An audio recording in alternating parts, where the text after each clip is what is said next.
A long list of unsolved murders getting new light after police arrest suspected serial killer and New York architect Rex Heuermann. Now, that includes the case involving Andre Isaac, also known as Sugar Bear, a female impersonator whose skull was found in an icy pond on Long Island. Their torso was discovered in Queens inside a plastic bag with a skirt and a bodysuit 1 month after they were last seen, which was right before Thanksgiving of 2002. And then there's the case of Tanya Rush, whose body was discovered in a black suitcase near a popular highway that accused killer Heuermann was known to travel. Tanya Rush was a mother of 3 who had turned to sex work after developing a bad drug habit. The mystery surrounding her case has lingered now for some 15 years. Let's bring in now Mary Murphy with our station there in New York live. Mary, thanks for being with us. I know you have the latest on those 2 cases as well as the Gilgo Beach investigation, but let's start with Andre Isaac. What is the Gilgo Beach task force looking into with this case? Hi, Nicole. I can tell you that a senior law enforcement official who's right at the top of the case told me that Andre Isaac was shot with a Glock. Now, most of the other victims, in fact, all the other victims were not shot.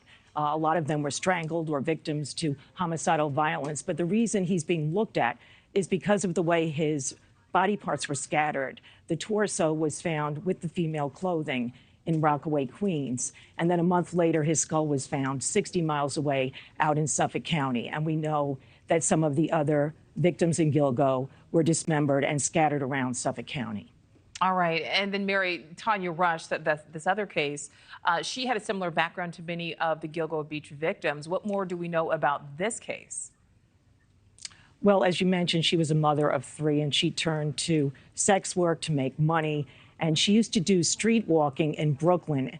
And it's been established that Rex Heuermann, as part of his architecture work, used to file permits in many parts of the city, including Brooklyn. So the investigators are looking at the potential that he might have picked her up. He might have taken her on a local parkway, and then that leads into the Southern State Parkway, which is very close to his home in Massapequa Park. She was only found a few exits away in North Belmore, New York. One of her body parts was in a suitcase, a black suitcase. And that's also of note because there is another unsolved case from the North Shore of Long Island where another female was found in a black suitcase. We have never identified her. All right, and Mary, before we let you go, what's the latest on this Gilgo Beach investigation? I believe it was last week we heard from Heuermann's wife, who is now seeking a divorce. She's seeking a divorce. She also has confided that she has breast cancer and skin cancer, and her lawyer once again promoted the GoFundMe page that was set up by the daughter of another serial killer.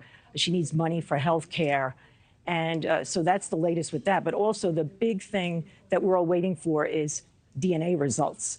This week, we believe that Rex Heuermann was forced to give that DNA swab. He had resisted. His defense argued that there wasn't enough evidence to warrant him giving that swab. The judge knocked that down. So a lot of jurisdictions, not only in New York State, but other states like South Carolina, Las Vegas in particular, they're waiting to see the profile, that DNA profile, so they can compare it with unsolved cases in their cities and states. Yeah, so many investigators now watching and waiting to see what happens. All right, Mary Murphy live there in New York. Thank you.